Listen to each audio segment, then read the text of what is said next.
Hello and welcome to Talk a Good Game. It's just finished. West Ham United 1, Bournemouth 1. Maybe this episode should be called Welcome to Talk a Boring Game, because boring is exactly what that was tonight. We've got the draw. I think result-wise, it's an all right point, I guess. It's not a bad result. But the performance left a lot to be desired, didn't it? And, you know, two minutes in, we were 1-0 down. Two people at fault for this one, Kurt Zouma and Kalvin Phillips. I think Kurt Zouma's pass to Kalvin Phillips is what you would call as a hospital pass, a suicidal pass, really. But Phillips should be dealing with it better, despite Zouma putting him under pressure. Zouma doesn't know Ryan Christie's right behind Kalvin Phillips. Kalvin Phillips doesn't know that Dominic Solanke is in front of Alphonse Areola. So it's a bad pass from Zouma, a bad pass from Phillips, and it's a simple finish from Dominic Solanke. So 2 minutes in, we're a goal down. Now, David Moyes has had all week to come up with a plan for this game, and the lineup was as expected, in my opinion. This is the lineup I expected us to play. And I have a little bit of sympathy for David Moyes in this regards, because come Monday, for example, he's planning for tonight's game. He's looking at the squad of players. Said Benrahma suspended, Soufal suspended. But that left wing position was the issue. Paqueta wasn't fit. Antonio wasn't fit. And there was big question marks over Cornet and Pablo Fornals being available for tonight due to the transfer window, the deadline day. And turns out that was the case. Fornals wasn't involved. He was there, obviously, but he wasn't involved tonight because of his expected transfer to Real Betis. So I have a little bit of sympathy that it must be difficult to plan for this game, not knowing what's going to happen. So I think he's done what I would consider to be a wise thing, which is to pick and plan with the players you know that will be here tomorrow, the 2nd of February. So we would have had a game plan. Now, I don't like it, by the way, but I'm just trying to get my point across here that after 2 minutes, that game plan was done because of Kalvin Phillips' mistake, because of Kurt Zouma's mistake. From then on, I was waiting to see a plan because James Ward-Prowse was essentially left wing and Thomas Souček was in a number 10 position. I was sort of waiting to see something, but there was nothing. We were basically playing James Ward-Prowse in Lucas Paqueta's role, saying, can you perform like Lucas Paqueta? We know the answer is no. But Thomas Souček in what has become James Ward-Prowse's role, saying, can you perform like James Ward-Prowse? We already knew what the answer was. The answer was no. We put Kalvin Phillips in and said, are you ready? The answer was no, very quickly. And that first half was terrible. It was boring. We had a 5-minute flurry at the end of the first half. I think that was much due to Bournemouth sitting back as it was to us pressing. Don't recall Neto making any saves. He made one from Kalvin Phillips' tame effort from the edge of the box. Really good cross from James Ward-Prowse. Bourne and Kudus failed to touch it. Kudus was offside, so it wouldn't have counted. Decent keeping. But our best player in that first half was Alphonse Areola by a mile. And I mean by a mile. Anyway, before we continue talking about it, if you're new to Hammers Chat, please do subscribe. Click that subscription button. It's free. It takes 2 seconds. Approximately 1/3 of you who watch this video do not subscribe to the channel. So let's change that statistic, please. And drop a like on the video as well. By clicking the thumbs up helps out the channel a lot. I thought Areola was tremendous in the first half. 2 or 3 really big saves. One of them was offside eventually, but he didn't know that. He still had to make the save from Semenyo. But the one that was in play, that he tipped, that he got that hand up, I do not know how he saved. Well, I do. He's put his hand up, but that was a stunning save. Actually, I think Semenyo's a bit guilty not getting his head up, but he puts a decent bit of power on it and a bit of height, and usually that's enough to beat the goalkeeper from there. But the save from Areola is incredible. And we should have been a couple of goals down at halftime. I think, first of all, we went by our own mistake. But after that, I think Bournemouth created enough chances in the first half to deserve a goal out of what they did rather than what we did. So we were fortunate not to go in 2 goals down. But I was just fed up. I was just fed up with what I'd seen. We created nothing. Everything was safe. Bar Kalvin Phillips. Everything was backwards and sideways and safe. It was horrific to watch. There was no creativity, no invention. Our only hope was getting the ball to Kudus and him doing something. That was our only hope in the first half. I actually thought Johnson and Emerson were playing quite well, but we shouldn't be relying on our fullbacks to produce something going forward. But I felt like that's what I was seeing in the first half. 4 centre midfielders, but we got dominated in the middle of the pitch. 4 centre midfielders, but we couldn't move the ball around successfully into the final third. It was horrific to watch. And I was waiting to see something that we've been working on the training ground in preparation for no finals, in preparation for no Cornet and Paqueta and Antonio, because, like I said, go back to Monday. Every West Ham fan knew we were trying to shift Benrahma. You've suspended anyway, but we were trying to shift Benrahma, Fornals and Cornet. We knew that. Moyes knew that. So he's had a week to plan for this game without Paqueta, Fornals and Cornet. And his answer was James Ward-Prowse left wing. Now, if you thought that was bad, we changed it up for the second half. Things got a little bit spicy. He put Kalvin Phillips left midfield. Now, that's inaccurate. We went with a narrow diamond in midfield in the second half. Kalvin Phillips to the left, Alvarez sitting, Souček to the right, and Ward-Prowse in the number 10 role. So we changed it. He had to change something, in fairness. He did. But it was still a little bit of just...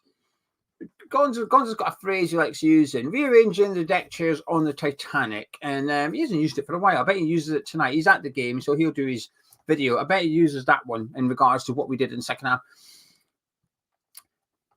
And Souček was pissing me off in the second half because Kudus went up front. Kudus went up alongside Jared Bowen. Now we're going 4-4-2. Great, let's have a look. Let's see what we're doing. We had to try something. But Lloyd Kelly was coming flying down that left-hand side, and Kudus was having to come out and chase him because Souček refused to come out to the touchline and press him. So our striker was having to come all the way back and help out defensively. It was just horrific. I wasn't enjoying it whatsoever.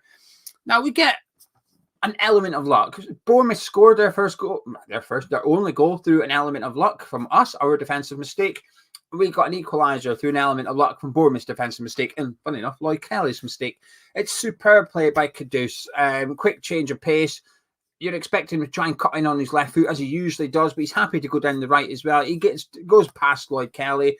It's a stonewall pen. How the referee doesn't see this, by the way, how this referee initially continues play, it's just a joke, quite frankly. Luckily, VAR's there. He still needed 10 replays to convince himself it was a penalty. Really good pen by James Ward-Prowse. I still have anxiety when he's taking them. I must have seen him miss a couple for Southampton or something. I can't recall them off the top of my head. But I'm not comfortable with James Ward-Prowse taking pens. I've got no reason to be in a West Ham shirt. Scored against Sheffield United. Put this one down the middle. I don't know. I just have this nerves that he's going to miss one. I've got this expectancy the keeper's going to save it. Don't know why. He must maybe like I said, I must have seen him miss for Southampton or something. But good penalty. An hour gone, 1-1. We're back in the game. It's like, right, come on then. We've been given a gift, etc. We've got a gift now. Let's go do something with it. You've got the crowd on your side for the first time. The ones that are still awake, they're now with you. Give them something to cheer about. But a minute later, Bournemouth went on the attack and got a corner. It was like, oh, even a bit of momentum gone. The rest of the game, I'll be honest with you, the second half I thought was reasonably level in the interest of in the balance of the game. Not in terms of possession or the enjoyment, but in terms of chances created and shots. I didn't really recall Areola being tested too much, nor do I recall Neto being tested too much. I think the second half, it was quite an even contest. I think Bournemouth Bournemouth were the better team in the first half. In the second half, I think on the balance of things, I think it was quite fair. I think Bournemouth played the better football. But in terms of chances created, I don't think they created that much. But they still looked more dangerous. They looked like the side that was capable of creating something, or they're more likely to create something. But they didn't, nor did we. And in the end, I think you could tell that we were more content of the two sides with a point tonight, where I got the impression Bournemouth didn't want a point and they were going to try and get that extra two. Their substitutions were positive.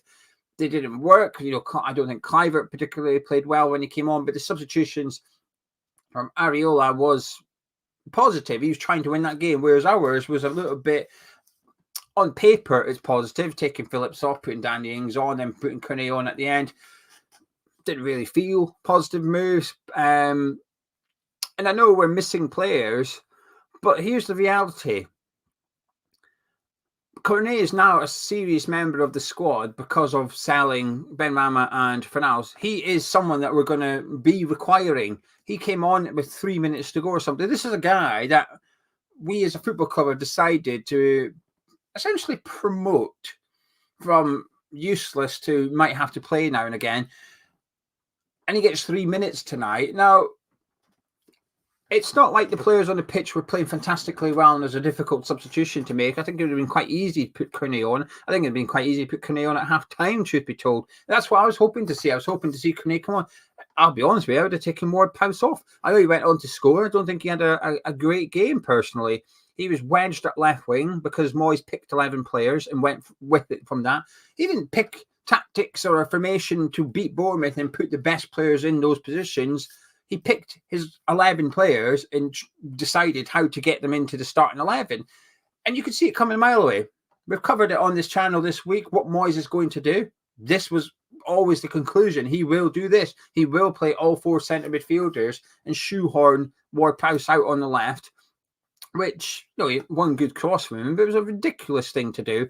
We were so unbalanced in the first half. I think the second half, by the way, I think we improved. I do feel like we improved, not lots. Like I said, chances created didn't really change, but I think we looked more balanced in the second half when we got rid of Ward-Prowse playing left wing and put him alongside Bowen and Kudus, and we had some form of press. In the first half, it was non-existent. They were just cutting through us in the first half, Bournemouth. We might as well have not bothered being there to some extent. We got a point. It's a decent result. It is a decent result. I think I thought we would draw. I thought it was 2-2, but I thought we would draw. We drew. It's a good result, but entertainment factor was pretty low. Excitement factor was even lower, and my confidence in coming out of the transfer window with a strong plan is even lesser than it was going into the game somehow. I think, yes, okay, Paqueta's fit, he plays, but is this what we're going to do? Paqueta's unavailable, or Bowen's unavailable, or Kudus is unavailable. Is this the solution? Now, of course, we possibly will have Antonio, but I don't think we can rely on Michail Antonio being fit for the duration of the season. I think Paqueta comes in, great, but Paqueta's not available. Then what? Is this what we do? We move James Ward-Prowse to left midfield. I don't like it. I don't like it at all. Tonight was a consequence of David Moyes and the January transfer window and a combination of the two, and I don't like it. I don't like the football we've been playing this season. I don't like the transfer window overall, and I didn't like what I've seen tonight, but this is the result of what we've seen in the last month and in the last 18 months, 2 years maybe. Good point. Some good performances in there. Listen, I know I appreciate I'm a bit doom and gloom at the minute, but I've just not really enjoyed the game of football I've just watched. Good point, but good performance, not really. But there was some good performances. I think Johnson had a solid game at right back. I think Emerson looked pretty good in parts. I think Kudus looked exciting and dangerous. Areola was man of match by a mile. My man of match, no surprise, it goes to Alphonse Areola. Not for the first time and not for the last time this season. It's a difficult one. I don't like it when our keeper is man of the match. I don't like it. I do not like it. But anyway, right, I'm going to shut up and disappear. I'll be back at 10:15 in half an hour. I'll be back with Charlie at 10:15. We'll be discussing the transfer window. I don't even know if Benrahma's joined Lyon, truth be told. If Fornals joined Real Betis, I genuinely don't know. So I've got half an hour to go do the back end of this video and then get ready for going live with Charlie. So if you're going to bed, enjoy your night. If you live on the other side of the world or you're staying up for the deadline, we'll be live at 10:15 and hopefully you can join us then. But if you enjoyed this video, please do drop a like, comment by clicking the thumbs up, subscribe to Thomas Chat. Catch you in a bit.